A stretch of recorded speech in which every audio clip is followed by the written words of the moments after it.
तो यहाँ पर वो सकरम स्तोत्र भद्रबाहु स्वामी ने रचना की जब बड़ा उपसर्ग नाडोल नगर में आया और नाडोल नगर के उपद्रव को शांत करने के लिए इस स्तोत्र का पानी जब भी जहाँ पर नगरवासियों में नगर में चारों ओर जब वहाँ पर छंटकाव कर दिया तो पूरा उपद्रव शांत हो गया। ये स्तोत्र सुनने के बाद यदि हमारा मन अध्यात्म का नहीं रहेगा तो हम सोचेंगे हाँ शरीर अच्छा रहेगा, इस स्तोत्र गिनना चाहिए, ये धर्म इसके लिए करना चाहिए, शरीर अच्छा रहेगा, शरीर की अनुकूलता रहेगी। वो सगरम रोज ही गिनो। क्यों गिनना रोज, क्यों गिनना वो सगरम? वजह ये थी तो इसके वजह के पीछे भी क्या था, आपको बहुत कुछ मिल गया, अनुकूलता मिल गई, अब क्या करना है। तो ये परमात्मा की स्तवना जब करते हो तो भक्ति भर निभर रहना ही है ना, वो बहुत महत्वपूर्ण का पद है। भक्ति से होता है, यदि भक्ति से होगा तो ये है। चलो वापिस 2 मिनट के लिए आंख बंद करके वो सगरम स्तोत्र को वापिस लेते हैं, बरोबर। तो ये अर्थपूर्ण किए। अब आएगा जय विदाई सूत्र। हाँ, कल आंखें बंद। पार्श्वनाथ भगवान आपके सामने हैं और प्रभु पार्श्वनाथ की उपासना अब आप उस सूत्र के भाव से कर रहे हो।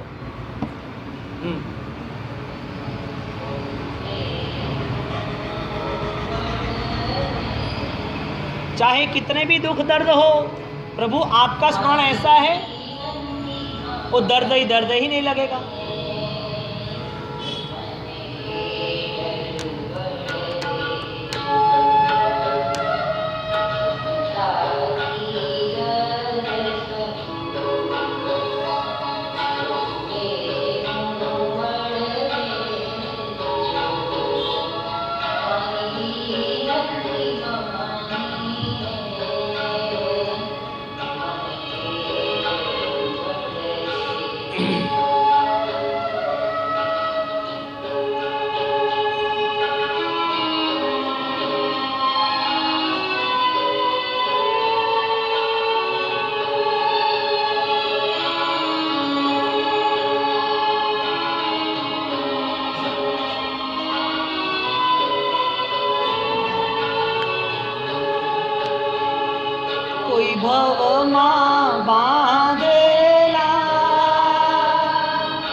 वो सगरम स्तोत्र से समाधि का भाव प्राप्त करना। खोल दो आंखें, चलो आ जाओ।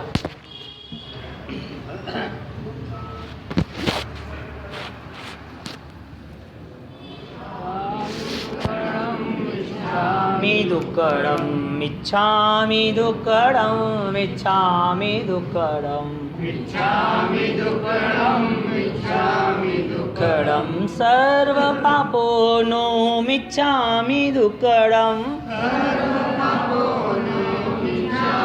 दुक्कडम सर्व भावोनो मिच्छामि दुक्कडम इच्छामि दुक्कडम इच्छामि दुक्कडम इच्छामि दुक्कडम इच्छामि दुक्कडम इच्छामि दुक्कडम इच्छामि दुक्कडम इच्छामि दुक्कडम इच्छामि दुक्कडम मिच्छामि दुक्कडं सर्वपापोनो मिच्छामि दुक्कडं। जो भय सता रहे हैं ना, वो भय को भी दूर करने के लिए यही प्रार्थना करनी है कि परमात्मा, इतना मैं पगला, इतना मैं दिमाग से कमज़ोर, जो कभी भी पुण्य, कभी कोई भी परिवर्तन ला सकेगा, मैं क्यों इतनी गलत धारणाओं से चल रहा हूँ। तो परमात्मा वो प्रार्थना है कि मेरी धारणाओं का परिवर्तन हो और मेरे मन में एक सकारात्मक ऐसा अध्यात्म का बल निर्मित हो जहाँ मेरी निर्भय अवस्था हो, मैं भय रहित हो। मिच्छामि दुक्कडं मिच्छामि दुक्कडं मिच्छामि दुक्कडं मिच्छामि दुक्कडं। गहरी श्वासों के साथ आंख बंद करके और सोच को ऐसी बनाओ जिसमें आपका प्रायश्चित निर्मित हो।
मारू मीत गिरी तुझ मारू स्मित छे, तुझ मारू मीत गिरी तुझ मारू मीत छे, तुझ मारू श्वास गी तुझ विश्वास, तुझ मैं कमी मारिया। जय हो गिरनाथ।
उद्धार।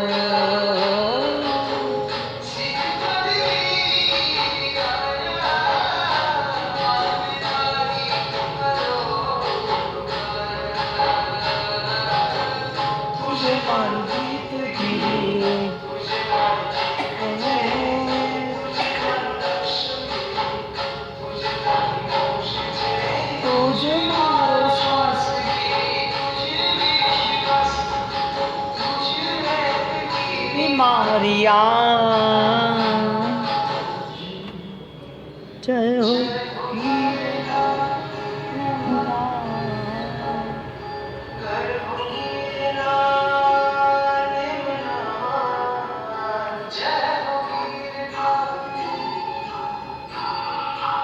आप आंखें बंद रखा, आंखें बंद रखना। बंद आंखों से आप यही मन बनाओ कि मुझे प्रभु मिलन की प्राप्ति हुई या नहीं, और प्रभु मिलन की प्राप्ति के साथ प्रभु मिलन के करीब मुझे कैसे व्यतीत करना है, और वो प्रभु मिलन के करीब मैं आ ही रहा हूँ, मेरी आत्मा को वो अनुभव हो ही रहा है। तो वास्तविक स्थिति निर्भयता की होनी चाहिए, यानी कि नमो जीनानम जिय भयानम। वो प्रभु के साथ जैसे मंदिर में आ रहे हो तो अच्छा सा 21 बार 27 बार बोलना ही चाहिए। बोलना इतना नहीं, वो अवस्था आपको मिली या ना मिली, वो अनुभव आना चाहिए कि अब मुझे इस संसार में कोई भय नहीं है। आज भी इस संसार को त्याग करना पड़े, इस देह को छोड़ना पड़े, या मेरी मृत्यु आ जाए, या मुझे पीड़ा आ जाए, या कोई दर्द आ जाए, कोई ऑपरेशन आ जाए, कुछ भी अवस्था आ जाए, लेकिन मेरी आत्मा की अनुभूति को कहीं भी खरोच आएगी नहीं। इस भावना के साथ हम परमात्मा के उपसर्ग हरनार सूत्र जो है, आंखें बंद रख के मैं बुलाऊं तब बोलना।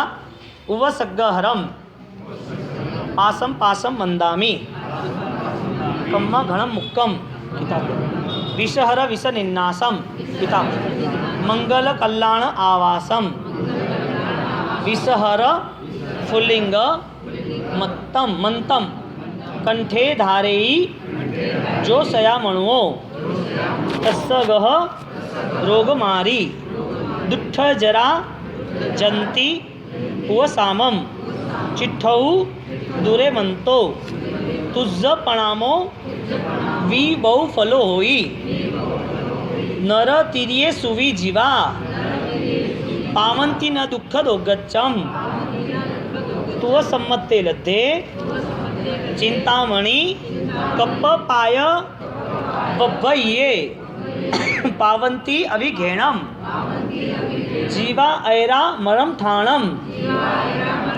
इय संथुओ महायस वत्ती भर निभरेण येन ता देव दिज्जबोहिम भवे भवे पास जन चंद।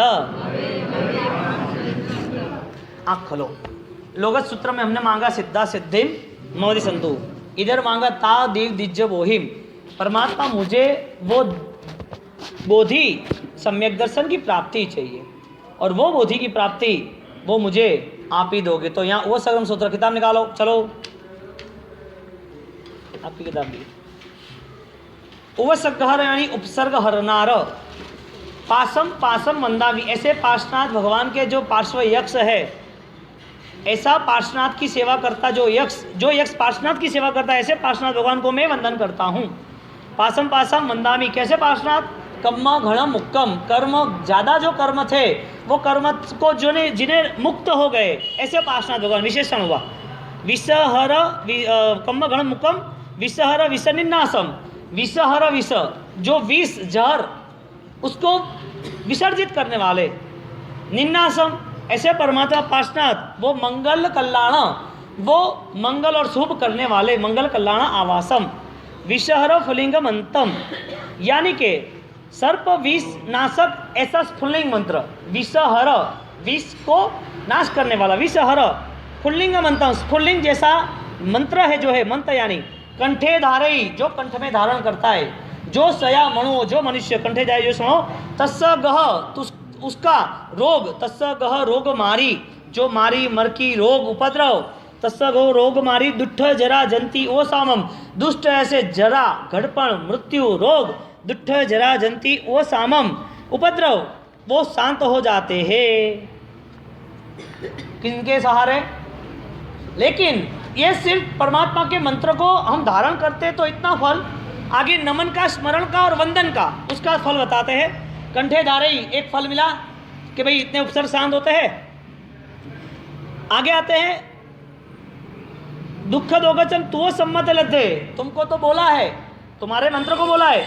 अब आपको हम जब स्मरण करते निरंतर, तुओ सम्मत्ते, सम्यक्त्व को तुओ सम्मत्ते लद्धे, प्राप्त होने के बाद, तुमको याद करने के बाद चिंतामणि कप्प पाया वब्बइये, चिंतामणि जैसा रत्न कल्प वृक्ष प्राप्त होता है। तो वो सम्मत्ते लद्धे, तो ये सम्मत यानी स्मरण में, या सम्यक तो गलत लिखा है किताब में, सम्यक तो नहीं, तुम्हें याद करने से, स्मरण करने से। सम्मत्ते तो सम्मत्ते लद्धे, लद्धे यानी करते हैं, क्या प्राप्त करते हैं? तेरे स्मरण से चिंतामणि कप्प पाय, चिंतामणि रत्न और कल्प वृक्ष की तरह उसे अनुकूलता प्राप्त होती है।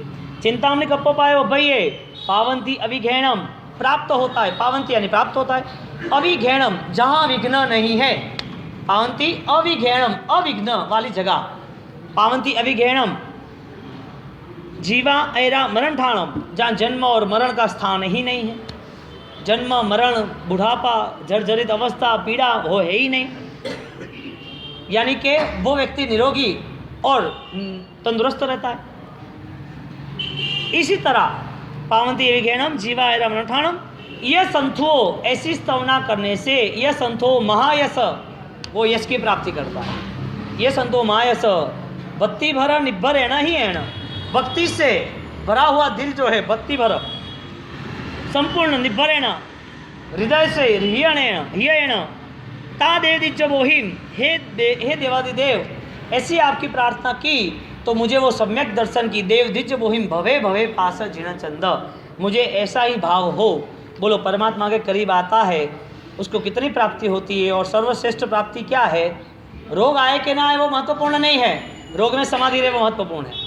पैसा ज़्यादा कम हो वो महत्वपूर्ण नहीं है, पैसे से पाप ना हो वो महत्वपूर्ण है। शरीर तंदुरुस्त हो और उससे अनुकूलता बने, वो साता बने, वो महत्वपूर्ण नहीं है। अनुकूल शरीर, वो पाप ना करे और पुण्य बंद करे, आराधना करे और किसी की सहायता करे, ये जब तक कर्म का उदय है, जब तक ओम ह्रीं श्रीं अरहम नमः, ओम ह्रीं श्रीं अरहम नमः, ओम ह्रीं श्रीं अरहम नमः, ओम ह्रीं श्रीं अरहम नमः, ओम ह्रीं श्रीं अरहम नमः, ओम ह्रीं श्रीं अरहम नमः, ओम ह्रीं श्रीं अरहम नमः, ओम ह्रीं श्रीं अरहम नमः, ओम ह्रीं श्रीं अरहम नमः, ओम ह्रीं श्रीं अरहम नमः, ओम ह्रीं श्रीं अरहम नमः, ओम ह्रीं श्रीं अरहम नमः, ओम ह्रीं श्रीं अरहम नमः, ओम ह्रीं श्रीं अरहम नमः, ओम ह्रीं श्रीं अरहम नमः, ओम ह्रीं श्रीं अरहम। बस नमोत्थनम सूत्र की हमने जो बात सुनी, इसमें 2 दिन में एक ही बात रही कि जो सैनिक महाराजा अविरति यानी कि पचखान न लेने की उनकी अवस्था थी, और वो अवस्था में उनने ऐसा क्या धर्म किया कि वो प्रभु महावीर के अनुयायी बनने के साथ साथ प्रभु महावीर जैसे ही तीर्थंकर बनेंगे। तो पचखान में महत्व था या जो जहाँ खड़ा था वहाँ शुद्धि में महत्व था? यानी कि पचखान वाले की भी यदि शुद्धि होती विचारों की तो वो भी वो बल निर्मित कर सकता। पचखान ना होता फिर भी सम्यक भावना होती तो भी बल निर्मित हो सकता था। तो यदि तीर्थंकर बने तो उनकी मूलभूत वजह सैनिक महाराजा की क्रिया या सैनिक महाराजा का वर्तन, उससे भी महत्वपूर्ण सैनिक महाराजा की विचार शुद्धि थी। तीर्थंकर बनने इसकी वजह क्या? चंडकोशिक तीर्थंकर सदगति में गया, पापों से दूर रहा, दुखों से दूर रहा, उसकी वजह क्या? गुरु गौतम स्वामी उनमें परिवर्तन आया, उसकी वजह क्या? यदि हम ये पूरा इतिहास देखने जाए तो विचारों के बल पर आधारित है। जिसने अपने विचार यदि एक लक्ष्य के साथ उस प्रवृत्तियों को जोड़ दिया तो फिर उसके लिए हर चीज़ परिवर्तनशील है। इस संसार में कोई भी व्यक्ति दुखी हो ही नहीं सकता। दुखी की वजह ही विचार है। सुख के साधनों में भी दुख है तो विचार के आधारित है। जितने भी दुख है वो सब दुख उसे आके मिलते हैं, उसकी वजह क्या? तो सैनिक महाराजा, उनके जीवन में प्रभु महावीर के प्रति जो श्रद्धा थी वो प्रभु महावीर की श्रद्धा बनी, ऐसी बनी कि उसने पीछे मुड़ के देखा नहीं बनी तो कई सालों तक न बनी, हजारों लाखों करोड़ों जीवों को मार डाला। वहाँ तक वो आ गए कि प्रभु महावीर को बदनाम करने के लिए उसको साधु को गलत ठहरा दो, उसको साधु के प्रति उसकी इज्जत आबरू शान शौकत चली जाए, उसके लिए एक शिव मंदिर में उसने नर्तकी वेश्या को भेज दिया। सुबह उठते ही पता चले कि सैनिक बात करे कि देखो जैन साधु कैसे, महावीर के साधु कैसे। ऐसा अपमान होना चाहिए। ऐसे गलत विचार वाले व्यक्ति को भी यदि तीर्थंकर बनने का हक है, तीर्थंकर बने हैं, तो मूल वजह क्या? यदि विचार की परिवर्तनशीलता गतिशील हो, विचार मूलभूत स्पीड से चेंज हो जाए तो व्यक्ति का पूरा जीवन बदल जाए। आपका स्वभाव वो का वही रहता है। नमुत्थुरम सूत्र परमात्मा के प्रति जो आकर्षण हमें देता है, परमात्मा का हम जो मन बनाते हैं, परमात्मा की उपासना के लिए हम तैयार होते हैं, वो उपासना के लिए जब हम तैयार हुए हैं तो उसमें सबसे पहला ही परिवर्तन हमारे जीवन के व्यवहारों में होता है। यदि उनको हम कहते हैं नमो जीर्णानम जिय भयानम, तो परमात्मा मुझे भय सताते हैं, आप मुझे मिले उसके बाद, ये कैसे हो सकता है? जिसके पास पैसा हो लाख रुपया और वो आदमी दुखी रह सकता है, दवाई न कर सकता है, लाख रुपया कैसे, और उसे दवाई बुखार आया और दवाई लेने नहीं जाता है, ऐसा हो सकता है? पैसा ना हो तो दवाई नहीं है, पैसा नहीं हो तो वो ऑपरेशन नहीं करा सकता, अस्पताल नहीं जा सकता। लेकिन पैसा होने के बावजूद भी, जिसके सामने भोजन पड़ा है फिर भी भूख से तो तड़प रहा है, जिसके सामने पानी पड़ा है फिर भी वो प्यास से परेशान हो रहा है, जिसके पास पैसा है फिर भी वो दवाई नहीं करा रहा है, जिसके पास प्रभु महावीर का धर्म प्रभु महावीर है फिर भी वो भयवान है, वो निडर नहीं है, डरपोक है। नमो जिनानम जिय भयानम। इसकी वजह है कि आप परमात्मा के समक्ष हो, परमात्मा आपके साथ है, आप परमात्मा की भक्ति कर रहे हो, तो परमात्मा की भक्ति का फल क्या है? वो निर्भय अवस्था को प्राप्त करता है। और जहाँ निर्भय अवस्था प्राप्त होती है वहाँ धर्म की एक अच्छी सी मौसम, एक अच्छा माहौल खड़ा हो जाता है। अब धर्म की प्रवृत्ति देह से होगी, क्रियाओं से होगी, तो वो मन वो तैयार नहीं होगा निर्भय अवस्था के लिए। तो भयवान स्थिति वो कच्चे धर्म के लिए, कच्चे धागों के लिए है। भय कौन से है? मृत्यु का, जीवन जीना है इसका, जीवन में अच्छी तरह जीना है, आजीविका यानी कि पैसे का, इस जीवन में हम हैं तो कहीं पर हमारी इज्जत आबरू कम न हो जाए, अपयश का, यहाँ से मर के कहीं जाना है, परलोक में क्या होगा वो भी भय, हमारा जीवन दुखों से घेर जाएगा, दुख का डर, भय डर दोनों एक ही है। भय क्यों लग रहा है? मृत्यु आते हैं तो डर है। हजारों मौत, हजारों नहीं 100 मौतों में से शायद सबकी सब मौत, सबकी सब, एक छोड़ दो संतों में शायद समझदार हो, बहुत कम। पूरा हमारी ये बात मिथ्यावाद और मूर्छावाद ना हो, इसके लिए हम एक को छोड़ देते हैं। 99% लोग धर्म में स्थिर नहीं है, धर्म में सही नहीं है, इसकी वजह से मृत्यु के समय पर वो डर जाता है। भय सताता है बार बार हर चीज़ों का, ये हो जाएगा वो हो जाएगा। अब अमर भय हम ज्ञान, जब भी जो भी मुनिवरों ने इतिहास बनाया, जो भी साधक अमर बन गए, उनके पीछे एक ही रास्ता, वो निडर थे, निर्भय थे। राजेंद्र महाराज ने मृत्यु आया तो कहीं डरे नहीं, मेरी मृत्यु निश्चित है, नश्वर देह की मृत्यु है। क्रियोद्धार किया तो कहीं डरे नहीं कि ये विधि विधान होके मेरे पे टोटके हो जाएंगे। वो यति लोग सबके ऊपर विधि विधान कर रहे, सबको डरा रहे, धमका रहे, कह रहे कि चकली बना देंगे, हाँ चिड़िया बना देंगे, उड़ा देंगे, जमीन में गाड़ देंगे, तेरे वहाँ नींबू रख देंगे, मटका रख देंगे, तेरे वहाँ वो छोटा सा टोटका कर देंगे, अड़द के दाने खिल्ली रख देंगे, मसान की राख देंगे और वो करके परेशान कर देंगे। बात है तेरी, डरा देता है। इसके लिए यतियों का साम्राज्य लंबे समय तक चला और एक निडर योद्धा यानी कि एक परम संशासन प्रभावक दादा गुरुदेव राजेश्वरी महाराज का एक सूर्योदय अभ्योदय हुआ, जो निर्भय थे, उनने इतिहास अमर बना दिया। भगवान कभी भी धर्म करने के बाद भी वो अमर नहीं बन सकता। धर्म की क्रिया वहीं रही। बार बार आपको डर लग रहा है मुझे कुछ हो जाएगा, मेरे क्या हुआ, ये क्यों हुआ, किसने किया, क्या हुआ, क्यों भाई? आपको भाई किसको सता रहा है?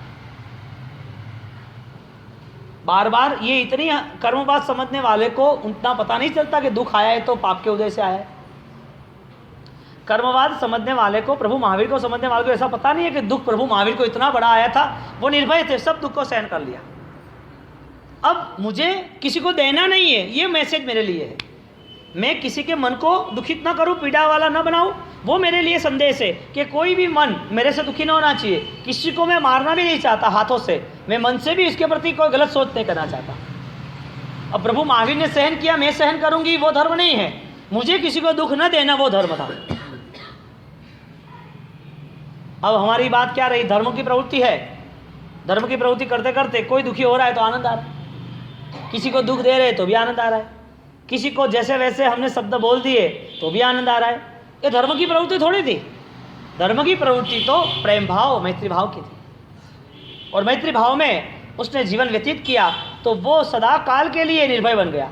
यहाँ से उसका नया भव हो, यहाँ पर आजीविका कम हो, यहाँ पर नए भव में भी यदि कोई दुख हो फिर भी वो दुखी नहीं होगा। यहाँ वो स्वभाव बना दिया है कि दुख वो मेरा जीवन नहीं है, दुख वो मेरे जीवन का हिस्सा नहीं है। दुख आने के बाद भी मेरा धर्म मुझे रोक रहा है कि तू मन से दुखी ना होना। संसार में सुख मिलने के बाद भी मेरा धर्म मुझे कह रहा है कि तू किसी के प्रति अपराध भाव, किसी को गिराने की कोशिश मत करना।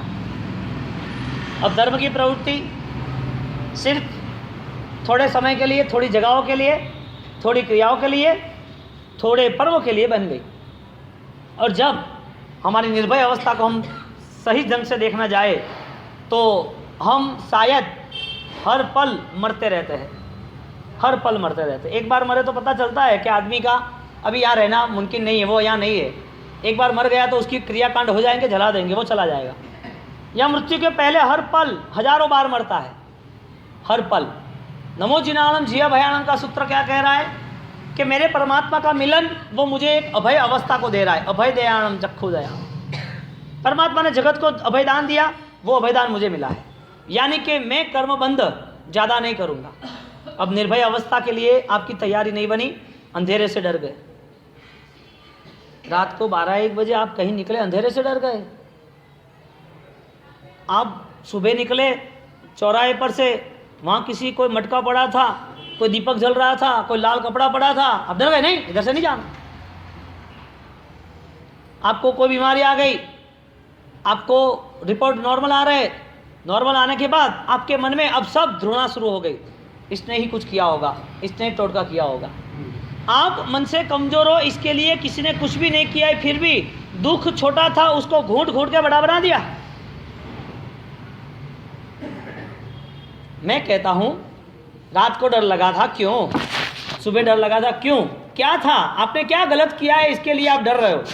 आपने किसी का गलत किया होगा तो ही आपको कोई परेशानी होगी, और आपको पता है कि गलत किया है तो आपको मन प्रसन्न रख के अब वो दुख को सहन करना होगा। प्रभु महावीर का खत्म हो गया तो अगले भाव में वो पेमेंट देना ही है। इससे अच्छा ये है कि हम किसी को दुखी ना दें, जिसके हिसाब से हमको दुख ना आए। हम पीड़ा देंगे तो पीड़ा आएंगे, वचन से भी पीड़ा नहीं देंगे। अब आप रात को दुखी तो हुए, रात को डर गए, सुबह डर गए, अब डर ही आपको सता रहा है, पूरा व्यक्तित्व डर से, भय से भयभीत हो बार बार, तो कुछ भी नहीं होगा तो भी आप डर जाओगे। छोटी सी बातों से आपको किसी ने फ़ोन किया और फ़ोन करने के बाद अर्जेंट बात है, कहाँ पर हो, आपको कि क्या होगा, कैसे होगा? देखो ये आपकी मानसिक स्थिति, क्या होगा, क्या बात है, सब काम छोड़ के पहली बात क्या है, आ जाओ तुम। नहीं कि तुम घर पे आओ जल्दी, 10 मिनट का रास्ता है, आप जल्दी आओ, मेरा काम है, अर्जेंट काम है। आप 10 मिनट तक भयवान रहे मन में, कुछ होगा, क्या हुआ होगा, क्या पता। देखो ये पुण्य नहीं माना, पाप नहीं माना, जीव पुण्य पाप का भुगतान कर रहा है वो भी नहीं माना। इसके लिए धर्म करने के बाद धर्म की अवस्था क्या होती है वो भी हमारी पता नहीं है। 10 मिनट के बाद आज वहाँ गए और जैसे वहाँ घर पे गए तो बोला हैप्पी बर्थडे, सरप्राइज। अरे ये कोई होता है क्या? तो फिर क्या हुआ, मेरी हैप्पी बर्थडे थी, मैंने आपको बुला लिया, अरे मैं परेशान हो गई यार, क्या 10 मिनट? मैं कुछ नहीं, एड्रेस बताना था इसके लिए बुलाया था। अब बताओ, आपको मन में भय सता रहा है, इसके लिए हर परिस्थितियों में भय होगा। आप निर्भय हो, कोई भय नहीं है। इसकी वजह से आप कहीं भी गए, आप गाड़ी भी चलाते चलाते एक्सीडेंट भी हुआ ना, आपका एक हाथ कट भी गए तो आपको पता नहीं चलेगा, आप दूसरों की सेवा करोगे। आपका हाथ कटने के बाद भी आप दूसरे को हेल्प करोगे और आपको पता चला कि अब हाथ कट गया, अरे मेरा हाथ कट गया, डर गया, बस वहाँ व्यापार। अभी मैंने एक दृष्टांत बताया था, एक लड़के का ऐसा हुआ, ये चौमासे के पहले वो जा रहे थे, वो पुणे से यहाँ आ रहे थे, तो पुणे से यहाँ मंदसौर के कहाँ का पता नहीं, अपने समाज का ही था। तो वो बस पूरी वॉल्वो पलटी खा गई, और जैसी वॉल्वो बस पलटी खाई, और पलटी खाने के बाद उसको यहाँ से लहू निकल रहा था, लेकिन उसको ऐसा कि मुझे पसीना है, तो सबको बचाया, बाहर निकालता था वो कि चलो आओ, बाहर आओ, बाहर आओ। उसकी आंख बच गई, यहाँ से सब लहू निकल रहा था बाहर। 2 घंटे बाद सब आ गए, खड़े हो गए, वो सब एक दूसरे को बचाने, कोई चोरी चपाटी करने के लिए सब अपने हिसाब से सब तैयारी करते थे। उसको बोला, अरे तुझे यहाँ तो लहू निकल रहा है, हैं? गिर गया। जब पता ही नहीं था, कॉन्शियस माइंड, हमारी विचार शक्तियों में, हमारे मन के स्तर पर इतनी सामर्थ्यता है कि हम सब कुछ कर सकते हैं, सब कुछ। लेकिन भय चीज़ ऐसी है जो आपको फंसा देती है। अब आप यहाँ से चले, भयवान व्यक्ति होता है ना, उसे किसी ने काला दोरा भी दिया तो हाँ ये सही है, ये रक्षा करेगा मेरी, काला दोरा बांध देगा, रक्षा पोटली बांध देगा, इससे मुझे साथ मिलेगा। ये जो रक्षा नहीं करने वाला वो भी आपकी रक्षा करेगा, तो जिनने दिया है उसकी रक्षा होती है कि नहीं होती है? वो कहता है कि बुखार आ जाता है, ये तो दवाई लेनी चाहिए, तो बुखार आता है दवाई लेनी चाहिए, तो उसके लिए कोई विधि विधान होते हैं क्या बुखार के? हाँ, देखो ये मिथ्या भ्रमणा, रायन सूरी महाराज ने क्रियोद्धार किया, निर्भय बन के यति परंपराओं को विच्छेद करने के लिए। यति परंपरा जैन शासन का बहुत महामिथ्यात्व था, और जिनने पुण्य पाप नहीं माना, ये यति परंपराओं के हिसाब से सब लोग जुड़ गए। अब संसार में तो सुख और लालसा तो बढ़ी हुई चारों ओर, सबको सब कुछ चाहिए। अब जहाँ जहाँ मिला वहाँ झुक गया, वहाँ दौड़ने लगा। रायन सूरी महाराज ने बोला नहीं ये गलत है। उनने चैलेंज दी, तुम्हें हम मार डालेंगे, तुम हमारी दुकान बंद करो, तुम्हें जिंदा नहीं छोड़ेंगे। गुरु महाराज के जिसके पास धर्म है उसको कोई आँच नहीं आती, सांच को कभी आँच नहीं होती है। तुम किसे आँच देने की बात कर रहे हो? मेरे परमात्मा का धर्म है, मेरे केवलियों ने बताया सत्य है, मैं स्वीकार हूँ। अब देखो आपकी मनस्थिति, आप जहाँ जहाँ भी चले गए वो भय के हिसाब से चले गए। आपको किसी ने कोई चीज़ दे दी तो वो चीज़ लेके आप तैयार भी हो गए, अच्छा है अच्छा है। ये मन में इतनी लालसा और भय ऐसा गहराई तक छुपा हुआ है, जिसकी वजह से हर जगह पर आपको मूर्ख बनाया जाता है, हर जगह। मैं कॉमन बात बताऊं कि कोई शहर में, कोई गांव में आप गए जहाँ पर लंबी कतार लगी है, क्यों गए? लोगों ने बोला ये तो बहुत अच्छी जगह है, यहाँ तो बहुत बढ़िया काम हो जाता है, यहाँ जाएंगे तो काम हो जाएगा। ठीक है, हाँ क्या करना था? कुछ नहीं था, एक बोतल पानी लेके जाना था, आए फूक मारी, चल जाओ, फूक मारी जाओ। रोज के 1000 लोगों को पानी पे फूक मार के दे रहा था। कॉमन बात है, 1000 लोगों में से 10 लोगों को तो अच्छा होने ही वाला है, तो 10 लोग ही गीत गाएंगे, 900 लोग थोड़ी गीत गाएंगे। 990 लोग गीत गाएंगे मुझे अच्छा हुआ है। 100 का रिजल्ट सही आ रहा है? नहीं आ रहा है। क्यों नहीं आ रहा है? 100 का रिजल्ट सही क्यों नहीं आ रहा है? आपको 1000 चीज़ दी, कोई तावीज़ दिया, कोई विधि दी, कोई ना कोई, क्या पता दुनिया भर की कितनी चीज़ें, कोई नया आपको पत्थर भी दे दिया छोटा सा, रखो, आपने रख लिया, और 1000 लोगों में से हज़ारों को रिजल्ट मिला या 10 को मिला। एडवर्टाइज कितने लोगों ने की? 10 ने की कि हज़ारों ने की? 10 लोगों ने जो एडवर्टाइज इतनी दमदार की जिसके हिसाब से दूसरे 1000 लोग आ गए। ये लाइन कब तक लगेगी? ऐसी लाइन लगने के बाद 900 लोग कहाँ भटकेंगे, नहीं होगा तब तक। इसका मतलब नहीं हुआ, इसकी वजह क्या? वो व्यक्ति था कि अपना पुण्य कम था। कितनी शुद्ध आराधना है कि हमें पुण्य पाप को स्वीकारना है। आपके परिवार में संस्कार हो गए, संस्कार के नाते धर्म होगा, धर्म के नाते सुरक्षा होगी। अब बताओ, आपके परिवार को सुरक्षित रखना है तो उसका बड़ा रास्ता कौन सा? खाना पीना, रहना, घूमना, या फिर धर्म आराधना? आपको विश्वास है धर्म से पुण्य मिल रहा है? आपको वो विश्वास है ये धर्म करने के बाद हमारा जीवन मंगलमय होगा? नहीं। अब आप ऐसी अवस्था में आ गए, आपको पगला बना दिया, पागल बना दिया। आप सोचो, किसी ने कुछ बोल दिया ना, आप भटकते रहे तो 50 साल तक भटकते रहते हो, यहाँ गए वहाँ गए, दर दर तक माथा टेका, आपका पुण्य ही नहीं था। पुण्य का सबसे बड़ा यदि कोई रास्ता हो तो वो है जीव दया पालन, जीवों के प्रति हिंसा, करुणा, मैत्री भाव। सबसे यदि बड़ा कोई प्रॉफिट है पुण्य का तो वो, और वो भी ज्ञान सहित। अब आपने पुण्य बढ़ाया ही नहीं तो दुख आएगा, दुख आएगा तो भटकोगे। दुख की वजह क्या थी? पाप का उदय तो था, लेकिन धर्म ने किया वो भी था ना। बोलो, आपके लिए धर्म की अवस्था है फिर भी आप मुंह मोड़ लेते हो, तो दुख तो आने वाला है।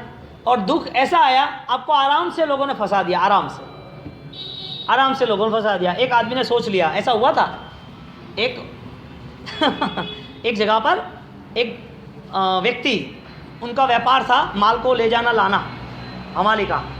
तो वो गधे का उपयोग कर रहा था, गधे के ऊपर भार रख देता, माल सामान रख देता और चाहता करता। एक गधे ने उसे 15 साल तक उसे साथ दिया, और 15 साल तक साथ दिया। वो बूढ़ा हुआ, बीमार हुआ, उसकी सेवा भी की, साथ में रहते थे ना वो सब बंजारे लोग। तो साथ में रहने के बाद वो परेशान हुआ, वहीं वो परेशान था, उसकी दवाई हुआ, वहाँ मर गया। वो व्यापारी आदमी रोने लगा, मजदूर था वो, अरे रे रे रे ये मर गया, ये तो गलत हो गया, इसकी मुझे बहुत याद सताएगी, इनने मुझे बहुत साथ दिया, मेरे परिवार को कमाने में लंबे अरसे तक मेरे साथ रहा, तो प्रेम भाव तो रहेगा। तो वो उसने मन बना दिया कि ये गधा जहाँ मरा है वहाँ एक छोटा सा एक पत्थर रख देता हूँ, छोटा सा एक पत्थर रख देता हूँ उनकी याद में। तो उन्हें पत्थर रख दिया, और पत्थर रखने के बाद उस पत्थर के साथ साथ बोला कि वो गधे को ऑरेंज कलर कर रहे थे अपन उसके शरीर पर, तो ऑरेंज कलर लगा देते हैं। ऑरेंज कलर लगा दिया, उसकी याद थी, वहाँ बैठा रहता था, और वहाँ बैठा रहता और आराम से, वो भी बूढ़ा हो गया था, और वो बूढ़ा होने के बाद आराम से वो ध्यान में बैठा रहता था। वो सोता होगा, ध्यान में बैठा होगा, कुछ सोच रहा होगा। वहाँ से लोग आन जान करते थे कि यार ये यहाँ रोज़ बैठा रहता है, यहाँ कुछ होगा, यहाँ कुछ होगा। पब्लिक आने लगी, 1 रुपया, 5 रुपया, 10 रुपया, कोई चीज़ रखते गए। ओके ये क्या है? अरे भाई यहाँ मत रखो, तुम मत रखो। अरे क्या मत रखो, तुम यहाँ बैठे हो, ध्यान कर रहे हो, ये जगह कितनी पवित्र है, मंदिर बन गया, भंडार आना शुरू हो गया, पैसा शुरू हो गया, लोगों की मानता शुरू हो गई। गधे को देव मान लिया। बोलो उनने माना था क्या, तुमने माना क्या? बोलो आपको घुमाना कितना आसान है? हाँ, आपको घुमाना कितना आसान है? ये सब अंदर जो हुआ है ना, मन में जो ये छिपा हुआ है दर्द, जो पाप, उसे प्रायश्चित करना है। तो आंखें बंद करो, स्थिर हो जाओ, और मन में वो भाव बनाओ, परमात्मा मिच्छामि दुक्कड़म के, कि ऐसी धारणाओं से मैंने गलत रास्ते चुन लिए। आंखें बंद करो, गहरी श्वास लो।